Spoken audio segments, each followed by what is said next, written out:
Nesta manhã de quinta-feira, claro, eu estava acompanhando, assim como acho todos vocês, o que a televisão principalmente e a web estavam colocando a respeito da prisão do ex-ministro da Fazenda Guido Mantega, desde manhã.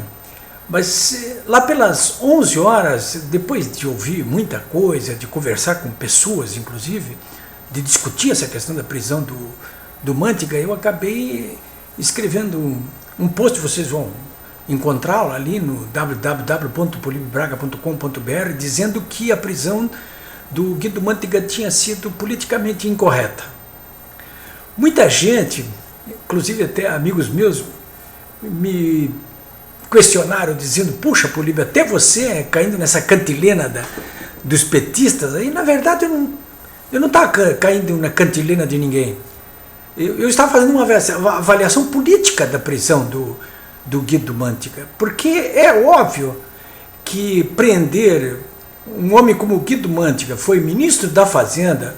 Aí as pessoas dizem: ah, mas o Carlos Fernando, aquele procurador lá do Ministério Público Federal, disse: não, temos que tratar todos iguais, ricos ou pobres. Ora, se tratasse todos iguais, ricos ou pobres, poderosos ou não, o Lula já estava na cadeia. É óbvio que não se trata de examinar a situação de cada um ser pobre ou rico. Num caso como esse da Operação Lava Jato, as implicações não são apenas jurídicas.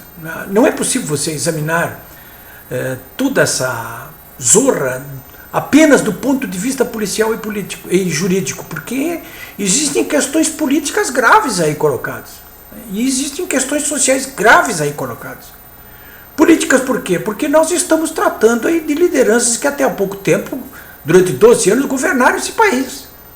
Um ex-presidente da República, uma ex-presidente da República, ex-ministro de Estado, empresários e empreiteiros que serviram já durante décadas e que se serviram, né, do governo. E essa gente toda está ali articulada, né, e não se resume apenas a questão ao PT. Vocês viram que na segunda-feira, eu já falei aqui sobre isso várias vezes, lá na Câmara dos Deputados, por pouco não passou sem que ninguém percebesse lá uma aprovação de uma lei anistiando todo mundo pelo Caixa 2.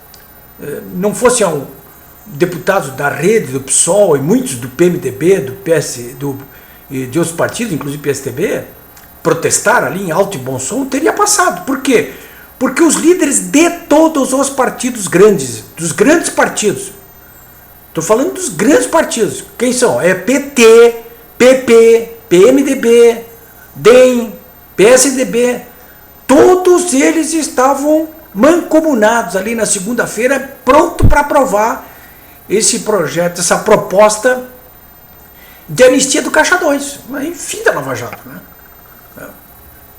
Na última hora ali, porque houve uma gritaria geral, o presidente da sessão, o Beto Mansur, retirou de pauta e encerrou a sessão. Mas o Renan Calheiros, presidente do Senado, já estava ali na porta de noite, esperando que o plenário aprovasse essa proposta, para pegá-la e levar direto para o plenário do Senado e aprovar ali naquela mesma noite, segunda-feira. De modo que o que eu estou querendo dizer com tudo isso aqui é o seguinte: nós não estamos lidando com gente inocente. São raposas felpudas, cínicas, capazes de tudo, como já ficou demonstrado. E essas raposas estão em todos os grandes partidos, e todos eles estão com a bunda quente. De modo que, então, é preciso que o Sérgio Moro sabe disso, juiz, né? Ele esteve aqui na quarta-feira, ontem à noite, aqui na Fevale, 1.800 pessoas foram lá ouvi-lo. E olha, a coisa estava tão quente lá dentro do teatro da Fevale que o público começou a tocar, a cantar o hino nacional de pé, sem mais nem menos. O homem nem tinha falado ainda. Isso aí é o quê? Isso aí é política, isso aí tem implicações sociais também muito graves, né? Isso tudo é muito importante. Então, eu sei que o juiz Sérgio Moro, que aqueles procuradores, aqueles meninos que diz o Lula, né, lá do Ministério Público Federal do Paraná, os delegados da Polícia Federal, todos eles sabem muito, e quem os apoia, sabe muito bem que existem implicações políticas e sociais por trás desse julgamento da Lava Jato. Essa operação pode limpar o Brasil de uma vez por todas, mas essa gente suja que está aí pode sujar, acabar com a Lava Jato. Já tentaram aí, como eu já falei aqui na segunda-feira. O pessoal lá do Supremo Tribunal Federal, a corte lá, o pessoal está tudo assim, prontinho para pular no pescoço do Sérgio Moro. Vocês podem crer, é só uma questão de oportunidade. Então, eu escrevi às 11 horas dizendo o seguinte: olha, a operação cometeu um erro político na manhã de hoje. Qual foi o erro político? Foi ao perceber que o ex-ministro estava acompanhando a mulher que passa por uma situação de saúde fragilíssima e ia para uma operação dramática de câncer.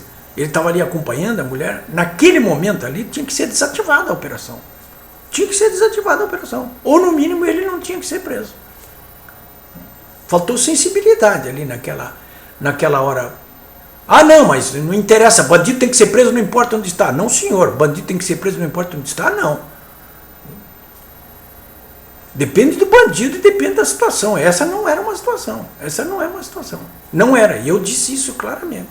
Isso vai ser explorado. É uma situação humana, né, dramática. Tanto é que uma hora depois o próprio Moro, depois que eu escrevi isso aí, claro que não foi porque eu escrevi, era só o que faltava, mas ele mesmo resolveu soltar o Guido Mantega. O pessoal do PT já estava ali tudo gritando já, os advogados, todo mundo. Ah, que barbaridade, como é que tira o homem lá da sala de cirurgia? Ele nem estava em sala de cirurgia, porque ninguém pode entrar em sala de cirurgia, não sei, os médicos. Mas de qualquer maneira, era uma situação realmente, do ponto de vista humano, assim, muito delicada, né? Se fosse um bandido acelerado, até vai lá e prende, tudo bem, mas não é o caso, né? Ele podia ser ouvido outra hora. Os procuradores pediram a prisão do Mantega em julho. Até agora ele não tinha sido preso, não ia ser por um dia ou dois que ele não poderia ser. O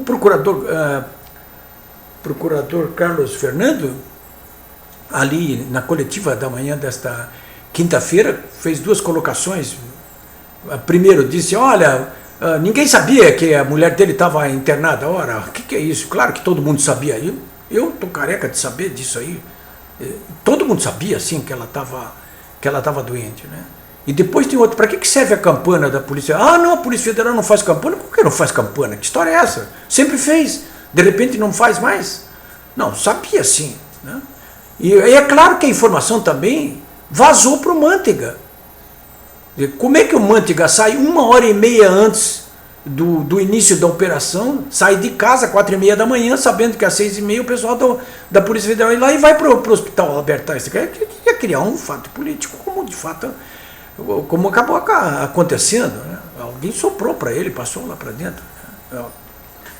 E o pessoal da Polícia Federal, do Ministério Público Federal, da Justiça Federal do Paraná, precisa ver que história é essa, né? Tirar limpo isso aí. Como é que que história é essa, sair às 4h30 de casa para ir para o hospital, né?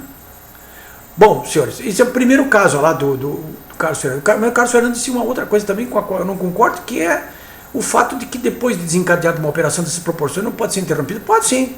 A Polícia Federal já interrompeu várias operações desse tipo aqui. Eu mesmo, há poucos dias, fui chamado na Polícia Federal aqui em Porto Alegre porque passei uma informação em primeira mão de que a Polícia Federal tinha interrompido uma ação que estava já com o pessoal os delegados todos na rua ali em Santa Cruz do Sul, prontos para começar uma operação, que ia cair para cima, inclusive, do deputado Bongás. E quando eles estavam para entrar no carro e começar as buscas e apreensão, chegou uma ordem de Brasília, de Teori Zavascki, mandando suspender tudo, e foi suspenso tudo, né? Isso é apenas um dos casos que eu estou me lembrando. Então pode ser interrompido assim, não tenha dúvida nenhuma. Esse é um acontecimento do dia. Então nós estamos tratando aí, não apenas, eu insisto para encerrar, de uma questão tipicamente jurídica, mas de uma questão que tem grande envolvimento político e social. E por isso é que ganha tanta importância o que vai para os meios de comunicação, né? Para os meios de comunicação. Hoje mesmo, quinta-feira, foi um dia assim, exemplar em matéria de comunicação, né? Primeiro lá a operação, depois a reação em relação ao Mantega e a prisão dele naquelas circunstâncias, depois a ordem de revogação da prisão por parte do Moro, e logo em seguida, e nada disso é por acaso, hein? E logo em seguida, a divulgação do vídeo do empresário Eike Batista, onde ele, olha, mostrar um sujeito falando do jeito que falou o Eike ali, que está no vídeo, aliás, estão publicando isso no meu site, www.paulinhobraga.com.br, denunciando o Guido Mantega por ter chantageado ele para dar dinheiro para a campanha da Dilma Rousseff, em 2010. Deu em 2002 para pagar a campanha, chantageado, e dizendo que foi chantageado também pelo Luciano Coutinho, presidente do BNDES. Eu estou falando aqui, são 15 horas, eu não sei o que mais vem durante o dia, mas o que aconteceu hoje, nesta quinta-feira, nessa operação Arquivo X, é de acompanhar atentamente, tá? Olha, a coisa tá bonitaço, eu acho, sabe? Eu que sou jornalista e acompanho assim, para e passo o que está acontecendo aqui, né? Então, é importante isso tudo aí, que eu estou falando para vocês, né? Ninguém é anjinho nessa história aí, ninguém é anjinho.